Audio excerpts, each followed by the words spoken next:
Discover original के मुअज़्ज़ज़ नाज़रीन अस्सलामु अलैकुम। प्यारे दोस्तों, आप सुन रहे हैं अंगार और मैं हूं असद।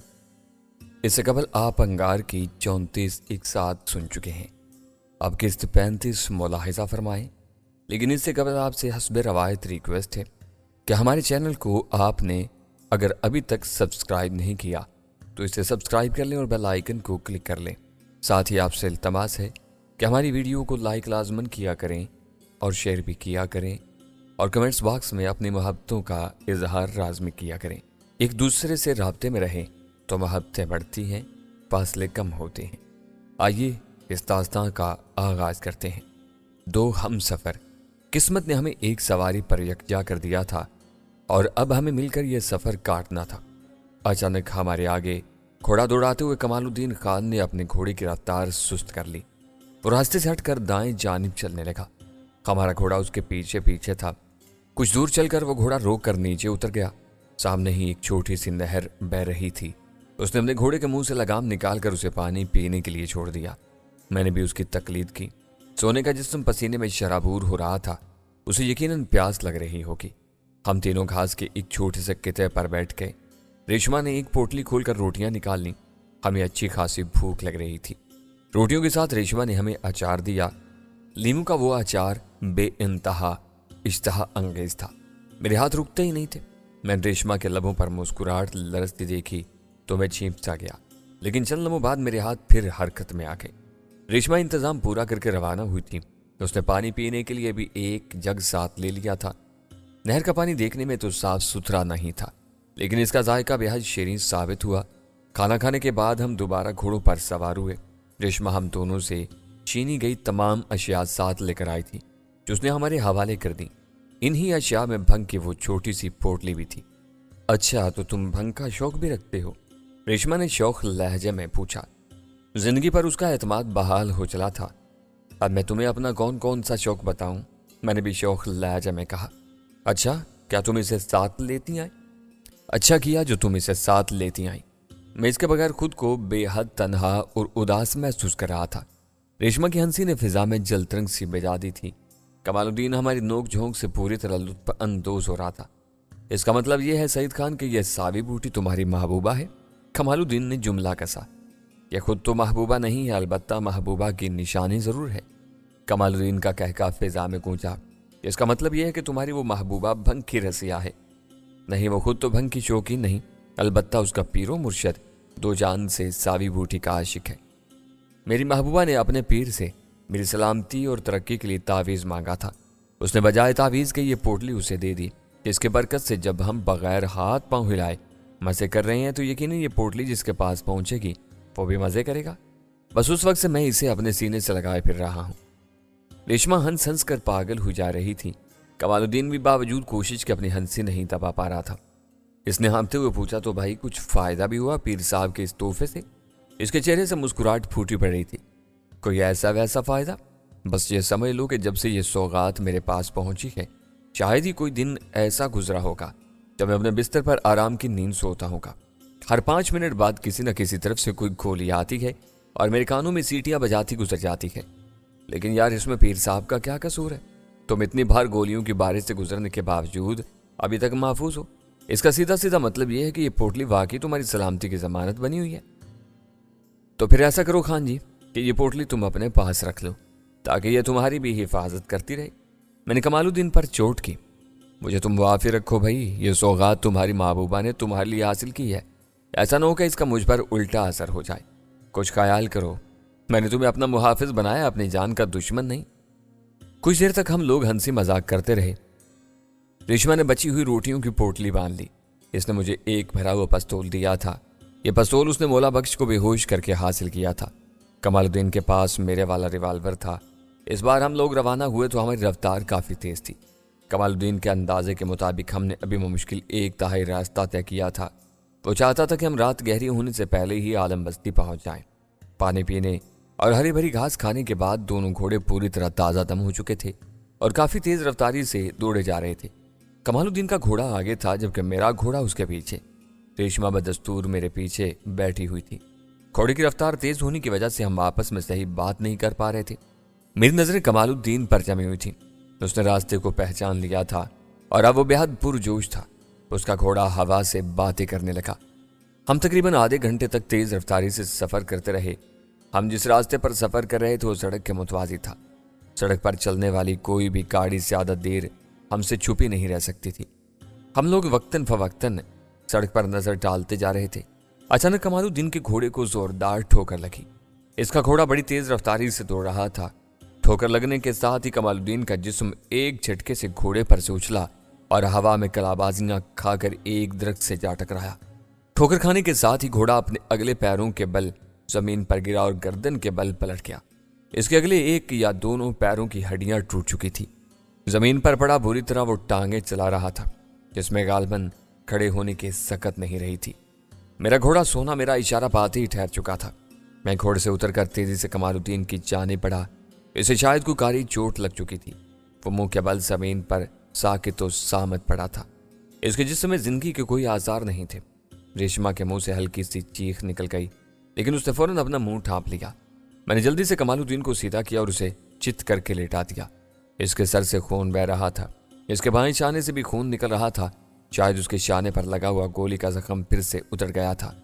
उसकी हालत खासी तशवीशनाक थी। इसके सर पर लगने वाली जरब मोहलक भी साबित हो सकती थी।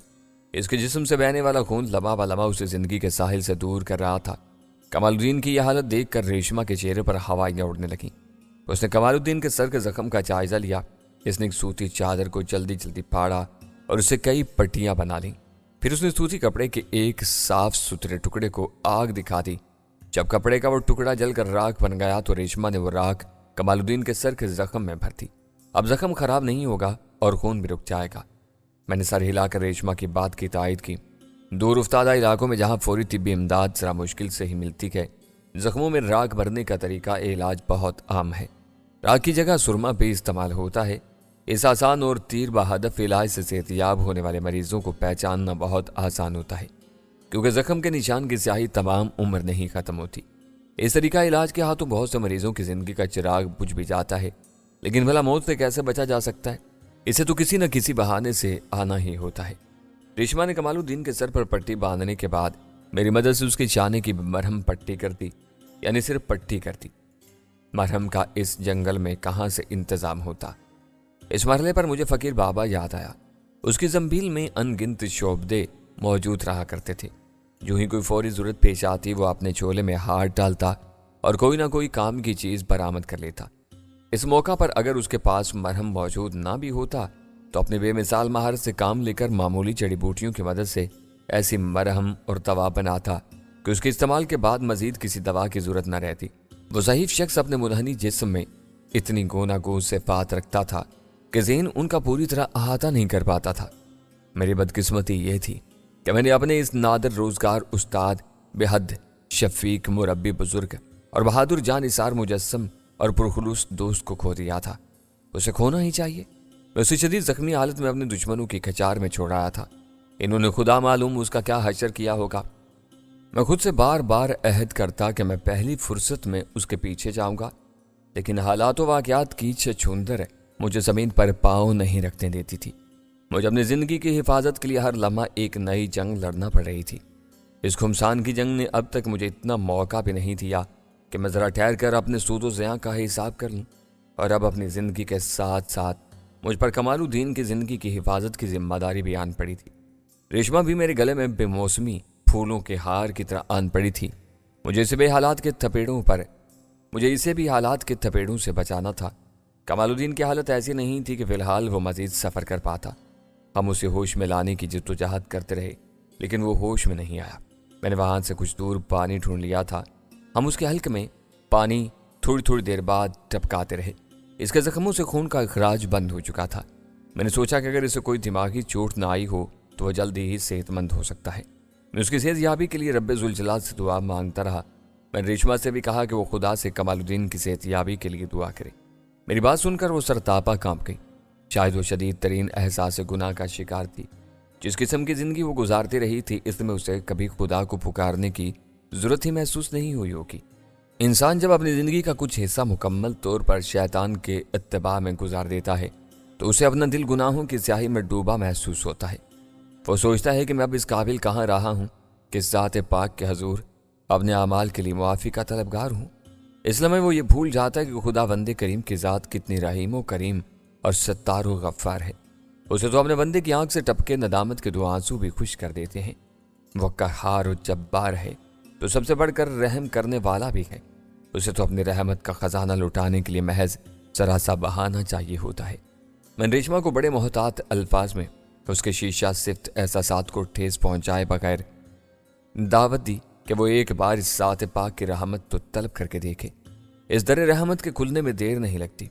گناہوں کی سائی کتنی بے گہری ہو، اللہ کے نور کی ایک جھلک اس کا نام و نشان تک مٹا سکتی ہے۔ میری ان باتوں نے شاید ریشما پر سوچ کے نئے دروازے کھول دیے۔ اس نے میری باتوں کا کوئی جواب نہیں دیا، اس کی بجائے وہ اس طرف بڑھی جہاں پر پانی کی نہر بہ رہی تھی۔ جب وہ واپس پلٹی تو وہ باوضو تھی۔ اس کے چہرے پر نور سا پھیلا ہوا تھا۔ وہ بظاہر پرسکون تھی، لیکن اس کے وجود کی لرزش اس کے جسم کے اندر سر اٹھاتے ہوئے طوفان کی خبر دے رہی تھی۔ اس نے ایک صاف چادر قبلہ رخ بچھائی۔ وہ جو ہی سجدے میں گری، اس کے صبر و ضبط کے تمام بندھن ٹوٹ گئے۔ وہ بلک بلک کر رو رہی تھی، اپنے گناہوں پر ندامت کا اظہار کر رہی تھی، اپنے پاک پروردگار سے بخشش کی طلبگار تھی۔ اس کی گریہ وزاری دیکھ کر میرا دل بھی بھر آیا۔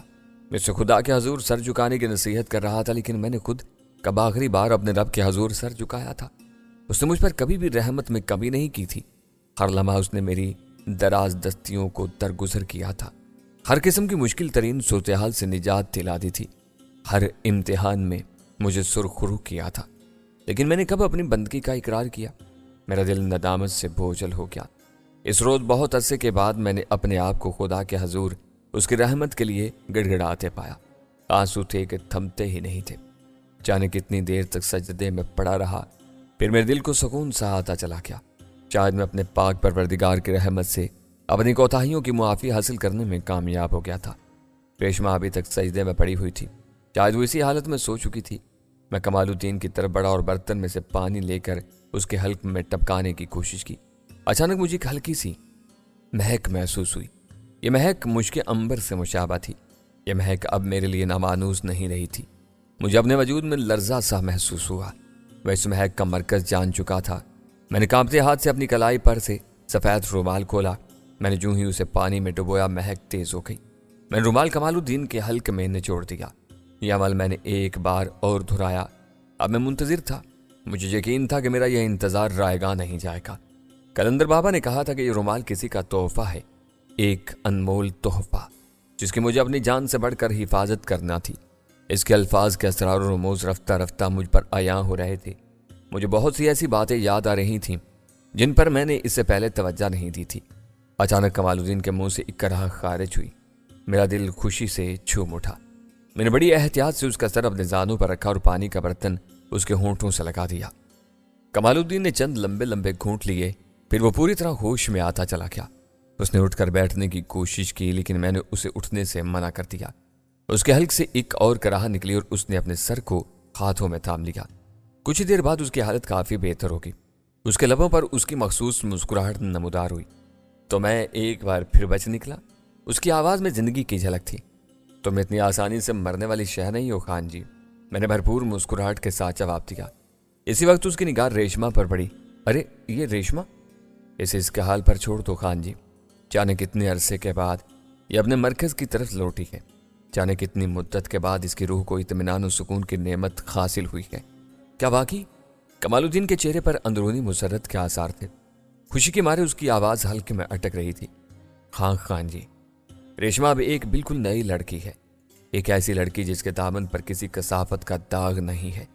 اس کا بھی سیاہ بخت عورت سے کوئی تعلق نہیں ہے جسے ہم نے ڈاکوں کے اڈے پر انسانیت کی تذلیل کرنے والوں کے درمیان دیکھا تھا۔ میری آواز جذبات کے بوجھ سے لرز رہی تھی۔ یہ بہت خوشی کی بات ہے، کمال الدین نے کہا، اور آج اس وقت میں تمہارے روبرو عہد کرتا ہوں کہ آج کے بعد میں بھی ایک بالکل مختلف انسان بنوں گا۔ اس کے لہجے میں فولادی عزم کی جھلک تھی۔ اچانک اس کی نظر اس گھوڑے پر پڑی جس کی اگلی دونوں ٹانگیں ٹوٹ چکی تھیں۔ وہ بار بار اذیت کے عالم میں ہنا رہا تھا۔ اسے اس اذیت سے نجات دلا دو سعید خان۔ میں اس کا مطلب بخوبی سمجھ رہا تھا، لیکن میں اس تکلیف دہ عمل سے جان بچانا چاہ رہا تھا۔ یہ میرے بس کی بات نہیں ہے خان جی، لیکن یہ تو ہمیں کرنا ہی پڑے گا، اس کے علاوہ کوئی چارہ بھی تو نہیں ہے۔ تو پھر تمہیں یہ کام خود ہی کرنا پڑے گا۔ میں نے اپنی جیب سے پستول نکال کر اسے تھما دیا۔ وہ دھیرے دھیرے گھوڑے کی جانب بڑھا۔ اس نے پستول کے نال گھوڑے کی کھوپڑی پر رکھی اور فائر کر دیا۔ میں نے پہلے اس طرف سے منہ پھیر لیا تھا۔ فائر کی آواز سن کر ریشما سوتے سے اٹھ پڑی۔ وہ ابھی تک قبلہ رخ سجدے میں پڑی ہوئی تھی۔ جب اسے صورتحال کا علم ہوا تو اس نے کافی افسوس کا اظہار کیا۔ وہ اس گھوڑے سے کافی مانوس تھی۔ وہ رات ہم تینوں نے اسی جگہ گزار دی۔ میں نے آگ کا الاؤ روشن کر دیا تھا۔ ریشما کو بہت جلد نیند آ گئی۔